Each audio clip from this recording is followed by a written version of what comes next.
জুলুম অত্যাচার আল্লাহ তাআলা সব সময় ধরে না, কিন্তু যখন ধরে তখন আল্লাহ ছাড়ে না। কথা বলেন ঠিক না? পৃথিবীতে যেখানে মুসলমানেরা লাঞ্ছিত অবস্থ হবে, হোক লেবানন, ফিলিস্তিন, ভারত, পাকিস্তান, যেখানেই হোক, আমাদের হৃদয়ে রক্তক্ষরণ হওয়া উচিত। কথা বলেন ঠিক না?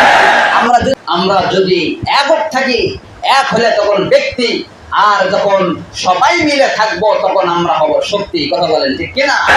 আজকে দেখেন বাংলাদেশে গত 24শে জুলাই থেকে যে আন্দোলন হওয়ার কারণে জালিম শাসক পলায়ন করেছিল, একই আন্দোলন আজকে ভারতে শুরু হয়ে গেছে। আলহামদুলিল্লাহ। এই জুলাই মাসে ভারতে আন্দোলন শুরু হয়ে গিয়েছে। যে মোদী সরকার আমাদের মুসলমান ভাই বোনদেরকে, যারা জুলুমের শিকার হয়েছে, কত জুলুম করতেছে, মুসলমানেরা স্বাধীনভাবে গরু জবাই করতে পারে না। হিন্দুরা পর্যন্ত কষ্ট আছে, তারা কান্না করছে, লক্ষ টাকা খরচ করে গরু লালন পালন করছে, কিন্তু মুসলমান কিনতে যায় না, কারণ সরকার থেকে নিষিদ্ধ করা হয়েছে। হিজাব পড়তে দেয় না, মসজিদ গুলো ভাঙ্গে মন্দির করছে, কত জুলুম অত্যাচার আল্লাহ তাআলা সব সময় ধরে না, কিন্তু যখন ধরে তখন আল্লাহ ছাড়ে না। কথা বলেন ঠিক না? আল্লাহ তাআলা এখন ধরছে, মোদী সরকার কখন যেন পতন হয়ে যায়। আমরা দোয়া করে আল্লাহ তাআলা জালিম শাসককে পতন করে দেয়। বলেন আমিন। ওই ছাত্র আন্দোলন আবার খেপছে, ইনকিলাব জিন্দাবাদ বলে তারা স্লোগান তুলছে, নারায়ে তাকবীর, আল্লাহু আকবার দিচ্ছে মুসলমানেরা। সুতরাং জালেম যদি কেউ হয়ে থাকে, মনে রাখবেন জালেমের পতন নিশ্চিত। আজকে হোক বা কালকে পতন নিশ্চিত। আল্লাহ যখন ধরবে তখন আর ছাড়বে না। আমরা যদি বিভক্ত হয়ে যাই, বিচ্ছেদ হয়ে যায়, আমরা দুর্বল হয়ে যাব। বিভিন্ন দিক থেকে চাপ এসে আমাদের আক্রমণ করবে।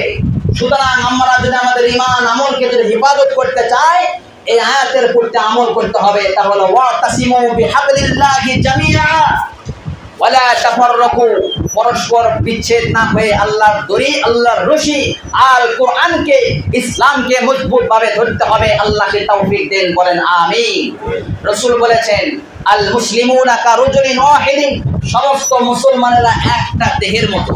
একটা দেহের যেমন চোখ যখন আহত হয়ে যায় তার ব্যথা যেমন পুরো শরীর অনুভব করা যায়, একটা দেহের মাথা আক্রান্ত হলে তার ব্যথা যেমন পুরো শরীর অনুভব করা যায়, ওই রকম ভাবে একটা মুসলমান আক্রান্ত হলে গোটা মুসলমানবাসী তারা আক্রান্ত হয়। কথা বলেন ঠিক কিনা? তাদের হৃদয়ে রক্তক্ষরণ হয়। ইস্তাকা আইনুহু ইস্তাকা কুল্লুহু, যখন চোখ আক্রান্ত হয় তারপরে যেমন দেহ ওই রকম অনুভব করে ব্যথা।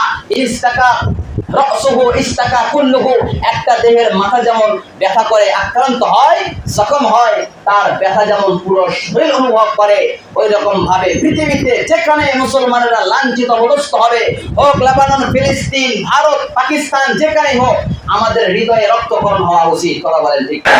আমরা যদিও যেতে না পারবো, কিন্তু দোয়া করতে তো পারবো। কথা বলে আমরা দোয়া করব, কান্নাকাটি করব, আর জালেমদের ঘৃণা করব। এটাই হলো আমাদের ঈমানের দাবি। আমরা যেন আমাদের ঈমানের দাবি অনুযায়ী সবাই এক হয়ে যেন ইসলামের সাথে, ইসলামের আমলগুলো করে যেন দুনিয়া থেকে শেষ নিঃশ্বাস যেন ত্যাগ করতে পারি। আল্লাহ তুমি সে তৌফিক দাও। সবাই বলেন আমিন।